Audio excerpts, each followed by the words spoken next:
بسم اللہ الرحمن الرحیم۔ شروع کرتا ہوں اللہ کے پاک نام سے جو بہت بڑا مہربان نہایت رحم والا ہے۔ دوستوں، بہنوں، بھائیوں، بزرگوں، السلام علیکم ورحمۃ اللہ وبرکاتہ۔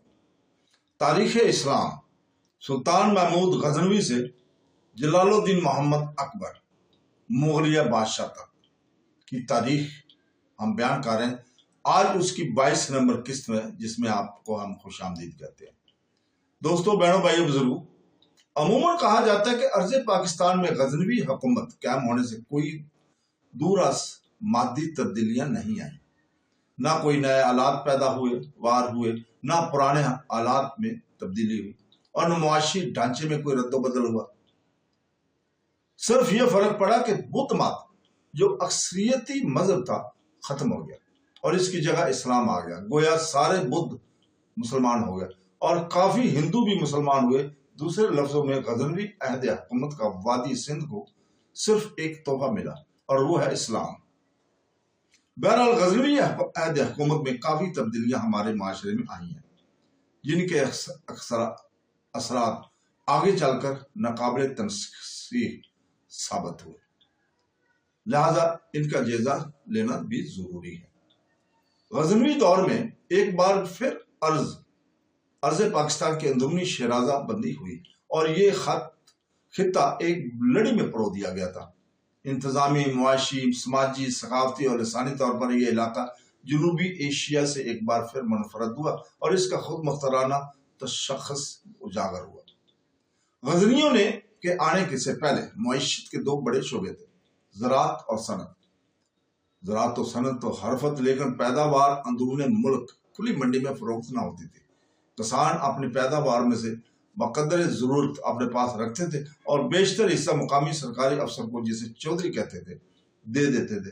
کچھ حصہ مندروں اور درباروں کو دیا جاتا تھا اور کچھ حصہ دستکاروں کو۔ اس کے بدلے میں مندر اور بہار اپنی اپنی مذہبی عبادات اور تعلیمات کی خدمت انجام دیتے تھے، اور دستکار سارا سال زرعی آلات اور کسانوں کی ضرورت کی دوسری چیزیں بڑھا کر انہیں دیتے رہتے تھے۔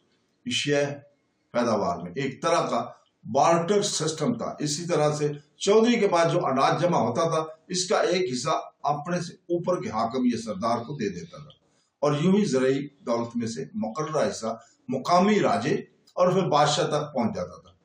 زرعی آمدن میں سے حکمرانوں کو یہ حصہ دینا بٹائی کہلاتا تھا۔ راجا کے پاس اپنی فوج بھی ہوتی تھی۔ جب کبھی جنگ ہوتی تو یہ سب علاقائی سردار، ٹھاکر، جگیردار اپنے راجا کو فوج مہیا کرتے تھے، بلکہ اپنی اپنی فوج لے کر خود جنگ میں شریک ہوتے تھے۔ مختلف راجاؤں کے درمیان جنگیں انہی فصلوں سے حصہ وصول کرنے کی خاطر ہوتی رہتی تھی، اور یہ سب توسیع پسندی کی جنگیں تھیں تاکہ زیادہ زرعی زمین اور زیادہ علاقوں پر قابض ہو سکے، پھر زیادہ سے زیادہ بٹائی وصول کریں۔ یہی وجہ کہ ہر راجہ سلطنت سازی کی کوشش کیا کرتا تھا۔ غزنوی حکمران نے بٹائی کے مقدار بڑھا دی اور فوجی طاقت کے ذریعے ہر سال جبری بٹائی وصول کرتے تھے۔ سرکاری آمدن شاہی خزانے میں جمع جانے کے علاوہ حکومت کے سول اور فوجی افسروں میں بھی تقسیم ہوتی تھی، اور یوں شہری زندگی بھی دولت کی ریل پیل ہو گئی، جبکہ زراعت مزید پسماندہ ہو گئی اور کسان مزید بدحال ہو گئے۔ لیکن دور دراز کی تجارت جو پہلے بہت کم تھی اب بہت زیادہ ہو گئی۔ شہروں میں غزنوی افسروں نے اپنے رہنے کے لیے شاندار محل تعمیر کرائے۔ یوں لاہور شہر جو ایک چھوٹا سا پسماندہ قصبہ تھا اور چھوٹے سے راجے کا صدر مقام تھا، اب ایک شاندار بین الاقوامی شہر بن گیا تھا۔ لاہور کی عظمت کا آغاز غزنیوں سے ہوتا ہے، غزنویوں سے ہی ہوتا ہے۔ اس کی شان انہی کی مرحوم محنت ہے۔ غزنوی فوج کے تمام جرنیل اور بڑے افسر ترک غلام تھے۔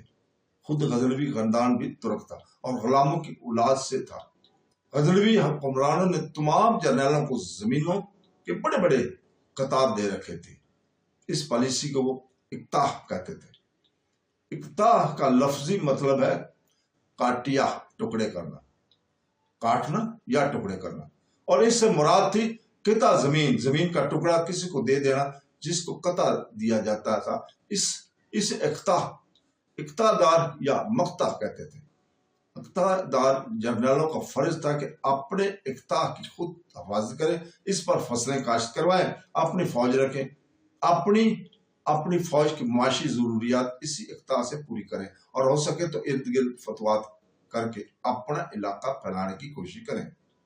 ان جنرلوں اور ان کی فوجوں کو غزنوی خزانے سے کوئی تنخواہ نہیں ملتی تھی۔ ظاہر ہے کہ یہ جاگیردارانہ نظام تھا جو سابقہ ہندو شاہی جاگیردارانہ نظام سے زیادہ مختلف نہیں تھا، لیکن ان معنوں میں زیادہ منظم اور مربوط تھا کہ تمام اقتدار بادشاہ کے مقرر کردہ اس کے حکم کے تابع تھے، اور انہیں دوسرے اقتداروں سے جنگ کرنے کی نہ کوئی ضرورت تھی اور نہ اجازت۔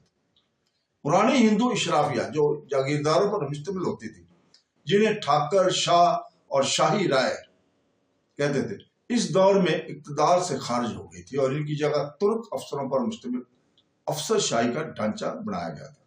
یہ سارے ترک غلام تھے جو اب اقتدار بن گئے تھے۔ اگرچہ معاشی ڈھانچے پرانا ہی رہا، لیکن انتظامی ڈھانچہ زیادہ مستعد اور مؤثر ہو گیا تھا۔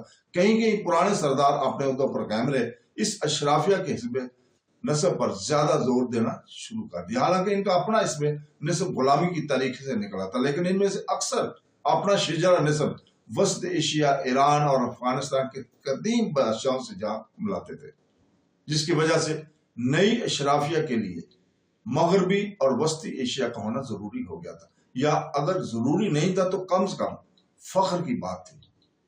سلطان مسعود غزنوی نے وادی سندھ میں متعین ترک افسروں کو ہدایت کر رکھی تھی کہ وہ مقامی لوگوں سے سماجی طور پر الگ تھلگ رہے، مقامی افسروں سے میل جول نہ رکھیں، نہ ان کے ساتھ مل کر چوگان پولو کھیلیں، اور نہ شراب کی محفلوں میں ان کی ساتھ شرکت کریں۔ لیکن یہ حکم بھی تھا کہ ان کے جذبات مجروح نہ کریں اور انہیں حقیر سمجھنے کا رویہ بھی نہ اپنائیں۔ سلطان مسعود ہی کے زمانے میں ترک افسروں کی بیگمات کے لیے پردہ اور برقع لازمی قرار دیا گیا تھا۔ غالباً برقع اس زمانے کی ایجاد ہے، اور اس سے پہلے ساری دنیا میں برقع کہیں نظر نہیں آتا۔ ایک خیال ہے کہ پہلے ترک افسر مقامی افسروں سے میل جول رکھتے تھے، اور اس میں جو کچھ خرابیاں پیدا ہوئیں، عورتوں کی سلسلے میں کچھ مشکلات پیدا ہوئی تھی، جن سے بچنے کے لیے برقع متعارف کرایا گیا۔ اس سے ایک فوری مسئلہ تو حل ہو گیا، لیکن اس کا ایک دوسرا نتیجہ یہ ہوا کہ اونچے طبقے کی عورتیں بھی سماجی محکومی میں چلی گئیں، جو کہ پہلے اس حد تک پابند نہیں تھی۔ غزنوی دور میں لمبے فاصلے کی تجارت کافی پھیل گئی تھی۔ اس زمانے میں تجارت کا اتنا زور تھا کہ برہمن بھی تجارت کرنے لگے تھے، مگر وہ خود سامنے آنے کی بجائے کسی تجارت پیشہ افراد کے نام پر تجارت کرتے تھے، جبکہ خود پردے میں رہتے تھے، کیونکہ پرانے غلام دار قبائلی نظام میں تجارت کی صرف ویشیوں کو اجازت تھی۔ باقی 3 ذاتوں کے لیے اس کی ممانعت تھی۔ البرونی نے برہمنوں کے در پردہ تجارت میں حصہ لینے کا ذکر کیا ہے۔ غزنویوں نے اس سے پہلے شاہی خاندان کے زیر اثر شہروں اور عام آبادیوں سے دور اونچے پہاڑی قلعوں میں رہنے والے جاگیردار بیشتر زرعی پیداوار دیہاتوں سے وصول کرتے تھے، اور اس پیداوار کے بل بوتے پر وہ اپنے شاندار محل اور قلعے تعمیر کیا کرتے تھے۔ لیکن صنعتی پیداوار دستکاریوں کی شکل میں اپنے علاقے کے اندر محدود تھی، اس کی تجارت نہ ہوتی تھی۔ غزنویوں نے پرانے جاگیرداروں کو تو ختم کر دیا اور ان کی جگہ اپنے جنرلوں کو تعینات کیا، لیکن جہاں کہیں مقامی جاگیرداروں نے اطاعت قبول کی، ان کی زرعی پیداوار میں اپنا سالانہ حصہ مقرر کر دیا۔ اس طرح وصول ہونے والی دولت کا بیشتر حصہ پہلے غزنی میں اور سلطان محمود کی شہادت کے بعد لاہور کی تعمیرات پر خرچ ہوا۔ غزنوی دور میں وادی سندھ کے شہروں میں دولت کی ریل پیر زرعی استحصال پر مبنی تھی۔ غزنویوں نے اس دولت کو صنعتی پیداوار بڑھانے یا زراعت کو ترقی دینے پر استعمال نہ کیا، بلکہ نئی اشراف کی شاہانہ طرز رہائش پر خرچ کیا۔ اس کا نتیجہ یہ ہوا کہ وادی سندھ کے شہر ایرانی اور شمالی ہندوستان کی اشیاء کی منڈی بن گئے۔ غزنوی دور وادی سندھ میں بے تحاشا درآمدات کا زمانہ ہے۔ ان ایرانی اشیاء کے ساتھ ایرانی کلچر بھی قدرتی طور پر آتا رہا اور اپنا مزاج رکھتا تھا، جو ترک اور ایرانی اثرات کا مجموعہ تھا۔ اسلامی تصوف پہلی بار غزنوی عہد میں وادی سندھ میں آیا، اگرچہ غزنوی دور کے آغاز سے پہلے بہت پہلے تصوف اسلامی دنیا میں مقبول ہو چکا تھا۔ شاہ ولی اللہ محدث دہلوی 10 فروری سن 1702 عیسوی 10 اگست 1792 نے اپنے زمانے تک تصوف کی 4 زمانے بتائے ہیں، جن کا مختصر تعارف کچھ ایسا ہے کہ رسول پاک صلی اللہ علیہ وسلم کی ہجرت سن 622 عیسوی سے لے کر حضرت جنید بغدادی رحمۃ اللہ علیہ کی وفات 910 عیسوی تک اس دور کی تصوف کی 3 نمایاں چیزیں تھیں۔ نمبر 1 پہ نماز، نمبر 2 پہ روزہ اور نمبر 3 پر ذکر۔ ذکر سے مراد ذکر الہی ہے۔ اس دور کے صوفیہ میں حضرت بلال حبشی رضی اللہ تعالی عنہ، حضرت سلمان فارسی رحمۃ اللہ علیہ، حضرت ابو عبیدہ رضی اللہ تعالیٰ عنہ، حضرت عمار بن یاسر، حضرت ابو ذر غفاری، حضرت اویس کرنی اور وہ مہاجرین مکہ شامل ہیں جو ہر وقت مسجد نبوی مدینہ منورہ میں قیام پذیر رہتے تھے۔ اس دور کی سب سے بڑی بحث علم کلام کی خلق قرآن پاک کی بحث تھی، جس میں 2 بڑے فرقے بن گئے تھے، معتزلہ اور اشاعرہ۔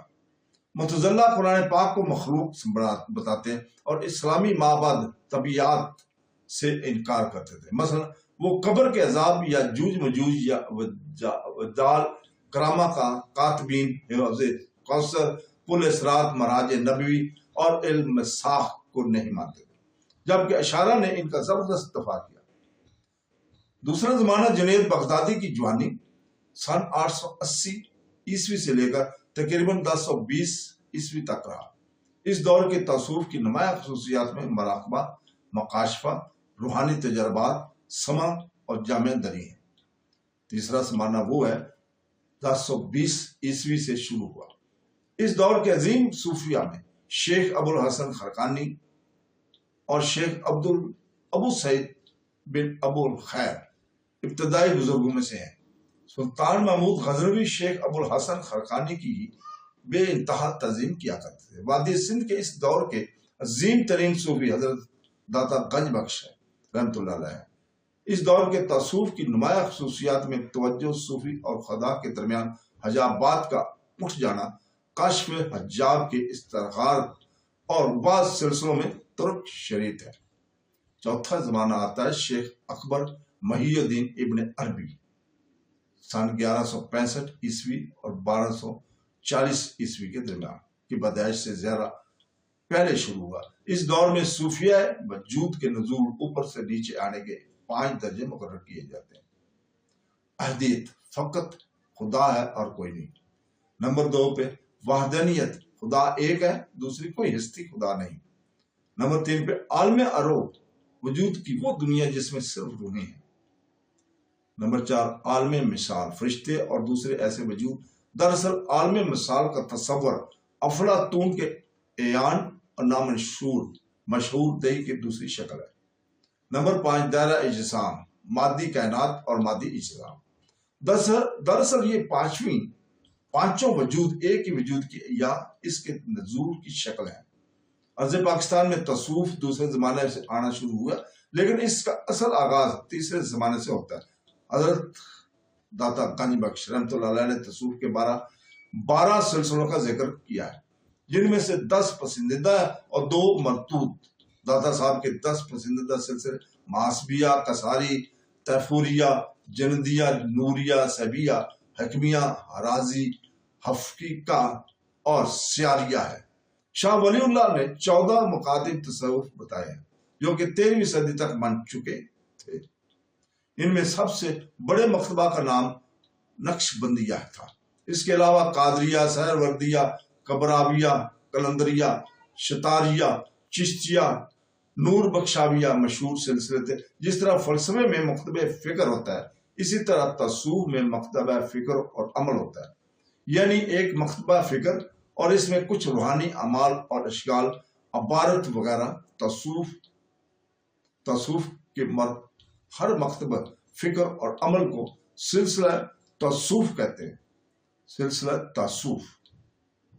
تو دوستو، بہنوں بھائیوں، بزرگوں، اس کے ساتھ ہی آج ہم اجازت چاہتے ہیں، کل تک کے لیے